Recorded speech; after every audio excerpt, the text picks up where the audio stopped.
a grande pergunta do torcedor é: Bruno Henrique joga ou não joga, Vene Casagrande? Fernandinha, não tem como eu cravar, porque a gente está falando de um jogador extremamente esforçado, um jogador que fisicamente falando também, ele costuma se recuperar rapidamente das lesões musculares, mas é uma situação extremamente difícil ele ficar à disposição do técnico Felipe Luiz. Difícil? Bem difícil, porque embora o Flamengo não tenha noticiado isso, mas pelo que eu apurei foi de grau 1 a lesão dele. Fala pessoal, sejam muito bem-vindos ao Flamengo Informa e agora vamos continuar repercutindo tudo sobre esse grande jogo entre Flamengo e Fluminense, o jogo da volta, um jogo importantíssimo, é o que vamos ver a partir de agora. Lá no SBT Esportes Rio rolou aquela resenha, aquela zoeirinha ali antes desse clássico importante, analisaram também o que esperar do Flamengo, do Fluminense, tem novidades no Mengão trazidas pelo Vene Casagrande, renovação de jogador importantíssimo, titular do Flamengo, é o que vamos ver no vídeo de hoje, muitas notícias interessantes, o link do programa estará aí na descrição, vocês poderão acompanhá-los na íntegra, então deixa o like, inscreva-se para não perder nenhuma novidade, sem muito mais enrolação, vamos direto pro vídeo, ver tudo o que eles falaram, tá muito bom mesmo, o vídeo de hoje é o que vamos ver a partir de agora. A previsão de entrega, janeiro, e em dezembro você fica pronto. Cadê? Falta pouco para saber quem é o grande campeão carioca de 2025. Flamengo e Fluminense já vivem a expectativa para o duelo de domingo. O Flavinic preparou uma reportagem para explicar como esses dois times chegam para essa decisão. Flávio Vinick? É. Voltou de férias? Sim. Quinta férias no ano. Encontrei com ele hoje na redação, inclusive. Rodou! Um beijo, Flávio Vinick. Chegou a hora da verdade. Neste domingo, um time entra para a história como campeão carioca de 2025. O Flamengo já levou o título estadual 38 vezes, o Fluminense 33.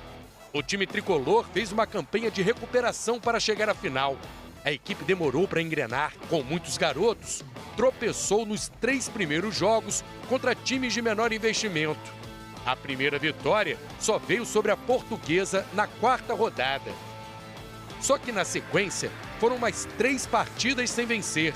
A virada tricolor aconteceu quando derrotou o Vasco na 8ª rodada. Depois disso, a equipe do Mano Menezes emplacou uma sequência de 7 partidas de invencibilidade na temporada até o último Fla-Flu. Para o jogo decisivo, Fuentes deve ser desfalque, com suspeita de uma lesão na coxa esquerda. René é o substituto natural da posição. Freitas, expulso no fim da partida de quarta, é outra baixa no Flu. A campanha tricolor de altos e baixos no Carioca apresenta os seguintes números. Em 14 jogos, foram 5 vitórias, 6 empates e 3 derrotas. Já o Flamengo foi bem mais eficiente. Em 14 partidas, venceu 10, empatou 2 e as únicas 2 derrotas aconteceram com o time alternativo no início do campeonato. Campeão da Taça Guanabara, o rubro-negro também só foi vencer na 4ª rodada, quando goleou o Bangu por 5-0, ainda com o time C. Depois disso, não perdeu mais. Engatou 5 vitórias seguidas na temporada, até um empate em 0-0 com o Fluminense. Esse, aliás, foi o único jogo em que o time não venceu na atual sequência invicta, que já chega a 12 partidas. Para a finalíssima, Bruno Henrique ainda é dúvida. Juninho ganhou pontos com o gol marcado 4ª passada. Danilo pode ser um reforço. A confiança dos rubro-negros vem na ótima fase do Wesley, na consistência defensiva do Léo Ortiz, na regularidade do Gerson e nos lampejos de craque do Arrascaeta. Já a torcida tricolor aposta na experiência e liderança de Thiago Silva na defesa, nas assistências e boa fase do Arias, além dos gols do artilheiro Cano. O Flamengo tem a melhor campanha e joga pelo empate. O Fluminense já superou situações mais adversas contra o próprio rival. A final está aberta. Domingo, só uma torcida vai sair feliz do Maracanã. Quem será que vai ser o grande campeão carioca 2025? Você pode falar lá no nosso Twitter, @SBTRio. Outro dia o negócio ficou quente lá, quando a gente fez o 11 contra 11 aqui, para saber quem que era melhor, se era o Canóbio, se era o Luiz Araújo. A gente deu a nossa opinião. Já já vou saber com os meninos como tá a preparação do lado do Flamengo e do lado do Fluminense. E já já também, Flávio Vinick estará nesse telão aqui, direto do Maracanã, com torcida do Fluminense e do Flamengo, pra gente fazer um esquenta bom pra final do Campeonato Carioca. Lucas Pedrosa, Vene Casagrande, boa tarde pra vocês, meus amigos. Vene, pelo lado do Flamengo, como tá a preparação? Eu acho que a grande pergunta do torcedor é: Bruno Henrique joga ou não joga, Vene Casagrande? Fernandinha, não tem como eu cravar, porque a gente está falando de um jogador extremamente esforçado, um jogador que, fisicamente falando também, ele costuma se recuperar rapidamente das lesões musculares, mas é uma situação extremamente difícil ele ficar à disposição do técnico Felipe Luiz. Difícil? Bem difícil, porque embora o Flamengo não tenha noticiado isso, mas pelo que eu apurei foi de grau 1 a lesão dele. Ou seja, se a gente for parar e analisar o tempo de recuperação, não são é dias. Extremamente curto. Ontem, por exemplo, ele não foi a campo. Hoje o Flamengo treina daqui a pouco, na parte da tarde. Dificilmente ele vai a campo. E aí ele teria apenas sábado para poder participar da atividade e ficar à disposição do técnico Felipe Luiz no domingo. Então, se eu tivesse que dizer aqui hoje para o nosso público, é muito difícil a presença do Bruno Henrique. Por exemplo, o Cebolinha ele tem mais chance de ser relacionado que o próprio Bruno Henrique, ficar à disposição do técnico Felipe Luiz. Mas também o Cebolinha está há muito tempo inativo. É difícil a gente acreditar aí que o Felipe Luiz vai colocar o Cebolinha como titular. Então, novamente, o técnico Felipe Luiz tendo que lidar com muitos desfalques no setor ofensivo. E isso diminui a capacidade dele de fazer variações táticas, não só a mudança, quando eu digo mudança, substituição de jogador, mas variação tática durante a partida também. O Luiz Araújo, que foi titular na última partida, ele acabou atuando de um lado que não é o forte dele, que é o lado esquerdo. Ele costuma render muito mais pelo lado direito. Naquele lado tem o Gonzalo Plata, que também quebrou um galho ali fazendo a função de falso 9, digamos assim. Então essa quantidade de desfalques no setor ofensivo faz com que a vida do Felipe Luiz seja mais difícil durante os jogos na hora da variação tática. Mas o estilo de jogo não muda. Por quê? Por exemplo, o Juninho, quando entra no segundo tempo, é um jogador que ele tem muita disposição tática e física, e ele consegue fazer a marcação sob pressão, algo que o técnico Felipe Luiz pede e exige muito dos atletas. Então, é por isso que eu falo sobre o Arrascaeta. Quando ele está mal fisicamente, acaba dificultando a vida do Flamengo, porque o estilo de jogo do Felipe Luiz é um estilo de jogo com muita intensidade, e o Arrascaeta atualmente ele não consegue entregar essa intensidade. Arrisco a dizer que se todos os jogadores do setor ofensivo tivessem à disposição, dificilmente o Arrascaeta seria titular atualmente por conta disso, do desempenho físico dele. E é óbvio que ele vai evoluir, pelo menos o departamento médico, a comissão técnica do Felipe Luiz trabalha para ele poder evoluir. Tão bom, que até quando... É isso, é porque ele é o cérebro. E já não é de hoje que o Arrasca não tá assim 100% fisicamente, Outro né? jogador, por exemplo, que a gente pode pegar como exemplo, o De La Cruz, que vem crescendo de produção. É um jogador extremamente importante, porque quando o Flamengo está sofrendo uma marcação muito alta do time adversário, é o De La Cruz que consegue fazer essa saída de bola rapidamente. E quando ele está bem, isso facilita muito a vida, não só do Pulgar, mas também do Gerson, que jogadores que fazem essa função também. Muito bem, e o Flu? O Flu segue também, obviamente, na preparação para a decisão contra o Flamengo.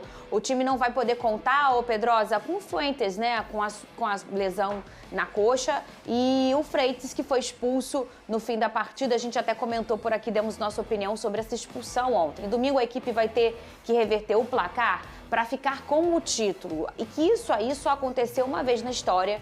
Ontem o Tricolor informou que se recupera de um quadro, que o Ganso, né, se recupera de um quadro de miocardite, e que vai precisar passar por um novo procedimento. O retorno dele deve ser a partir da segunda rodada do Brasileirão, mas, minha gente, o Brasileirão já... Eu tô ajeitando o fio, tá, gente, do meu microfone. E sobre essa expulsão aí do Freitas, que ontem a gente acabou discordando aqui, após a justificativa do árbitro, eu vou ter que concordar com vocês, porque o Freitas ele não fez absolutamente nada daquilo que o árbitro colocou na súmula. Pra quem não sabe, o árbitro coloca na súmula que ele vai de forma, né... Golpeou.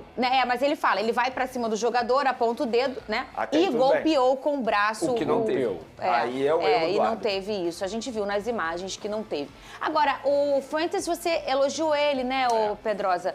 O Fluminense vai perder muito com a saída desse jogador. O Fluminense recebeu um golpe duro com a saída do Fuentes, principalmente porque ele é um jogador que, para mim, fez uma ótima final no primeiro jogo no Maracanã.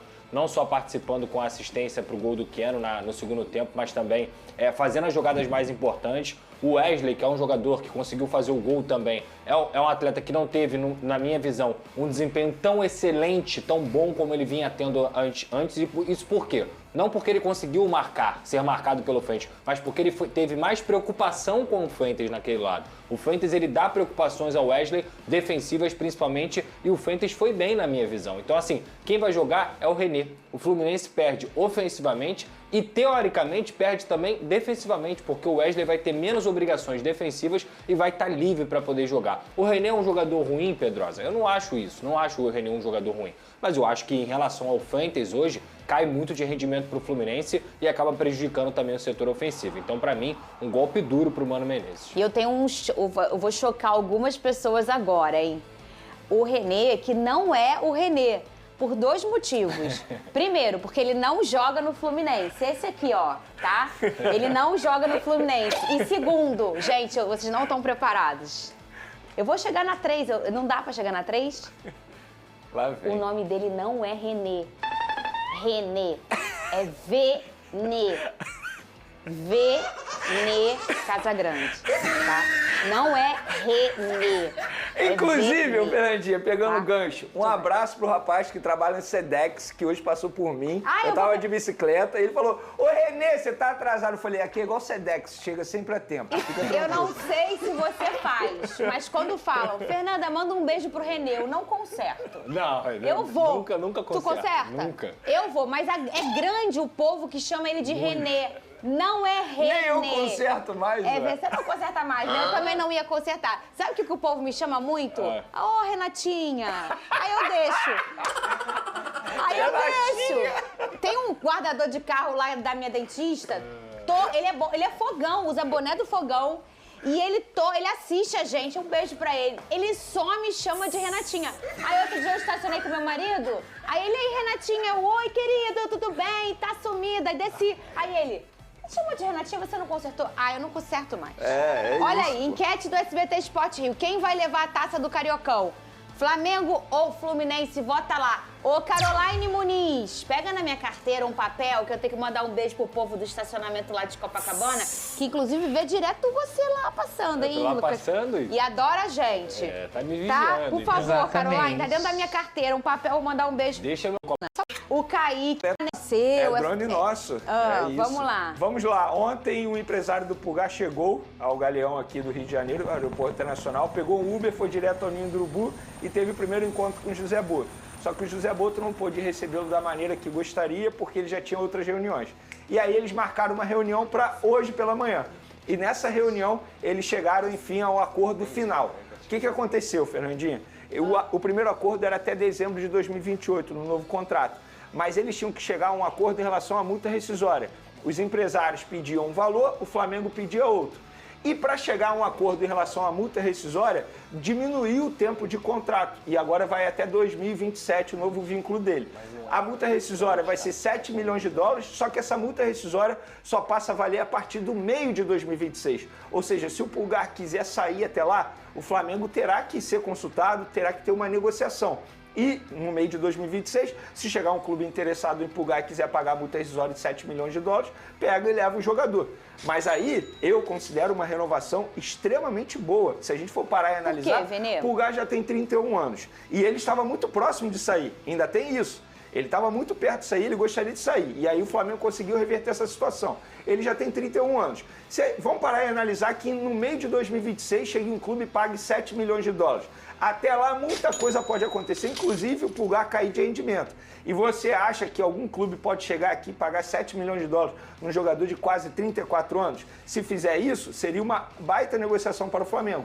E eu não sou muito de revelar salário, só que dessa vez a fonte pediu, porque muita gente já imaginava que o Pulgar já tivesse ganhando mais de 1 milhão por mês. E não era isso. No novo contrato, ele vai passar a ganhar R$1 milhão bruto por mês. Ou seja, é uma valorização salarial, só que é uma valorização, se a gente for parar e Que todo analisar mundo já dentro do achava mercado que era, brasileiro, exatamente. Não é nenhum absurdo, muito pelo contrário. Se a gente for pegar a folha salarial de todos os clubes da Série A, a gente vai ver que R$1 milhão para um jogador como o Eric Pulgar não é nenhum absurdo. Então, no fim das contas, eu considero uma baita negociação da diretoria do Flamengo. Lembrando que foi comandada pelo José Boto, diretor executivo do Flamengo, e em breve eles vão assinar esse novo vínculo válido até 2027. Olha, eu tô curiosa pra olhar aquelas matérias que saem lá pro meio do ano das folhas salariais dos clubes, tá?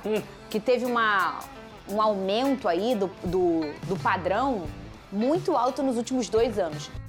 Então tá aí, né? Um pouco do que foi comentado, um pouco do que foi analisado. A renovação do Pulgar, algo muito bom pro Flamengo, né? Inclusive o Mengão tava até tentando encaminhar, não sei nem em que pé tá. Pararam até de falar sobre a negociação com o Claudinho. Deve fechar em breve, né? Deve assinar o contrato. Diz que tava tudo encaminhado ali verbalmente para ele chegar no meio do ano, antes do Super Mundial.